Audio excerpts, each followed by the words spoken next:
I have worked much harder, been in prison more frequently, been flogged more severely, and been exposed to death again and again. 2 Corinthians 11:23. After Jesus' crucifixion, the disciples lived lives of hardship for 20, 30, 40 years, suffered greatly in their ministries, and eventually suffered martyrdom and execution without recanting for their belief that they had seen Jesus risen from the dead. I mean, what were they gaining? Were they becoming rich? They're running around the countryside. They're, in some cases, abandoning their family for periods of time so they can preach. What they got for their efforts is death, in many cases. You also have to remember that the disciples died not just for something they believed was true. They died for something they actually saw with their own eyes. It's much more difficult to explain that away than it is for someone who dies for a belief and they're sincerely wrong.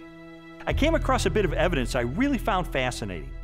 James was a half-brother of Jesus, and he was not a believer in Jesus during Jesus' lifetime, but he later died the death of a martyr as a leader of the local church. In a similar way, Saul of Tarsus was a persecutor of Christians, and yet he later becomes the Apostle Paul, this incredible missionary. So I had to ask myself, what led to this radical transformation of these skeptics? Sometimes people will come to believe something they wish to be true. If you believe hard enough that a person is loving and kind, you can talk yourself into believing that, even though the person is not loving and kind. It's very, very difficult, however, to explain people coming to believe something that they're actually standing against. Now, in the case of James and Paul, they did not believe in Jesus before his crucifixion. In fact, they thought he was deranged, and they did not accept what he said and what he taught. James, the brother of Jesus, is a skeptic who doesn't come to Jesus until he meets the risen Lord. Critics allow that. Paul's a persecutor till he meets the risen Jesus. That's not the kind of testimony of someone who all gets together and say, hey, let's just cook this thing up.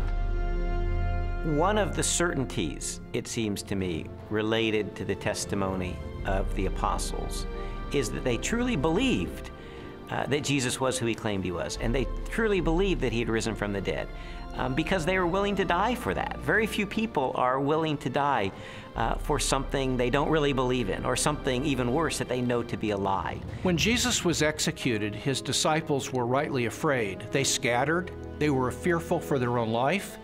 Their hopes had been dashed because they had believed Jesus was the promised one who was going to usher a new day in for Israel.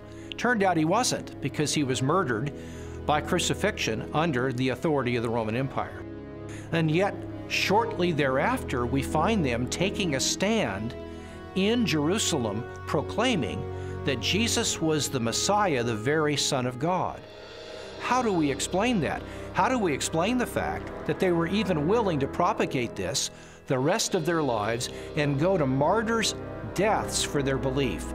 The only rational explanation is that something happened to them between the death of Jesus and 3 days later, and according to their own words, it was that they saw Jesus risen from the dead for themselves.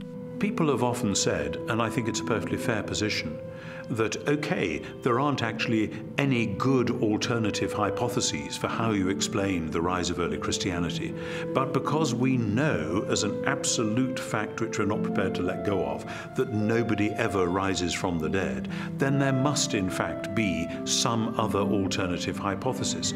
And I want to say, okay, if you want to make the absoluteness of bodily death the cornerstone of your entire worldview, I actually can't stop you. If you choose to say, no, here I stand, death is the end, and nobody ever comes back from it, and that's just the way it is, well, that's where a lot of people were in the ancient world. It's where a lot of people are in the modern world. I think that that worldview is radically challenged by the strong evidence which points to the resurrection of Jesus, but it's up to somebody what they do with that challenge.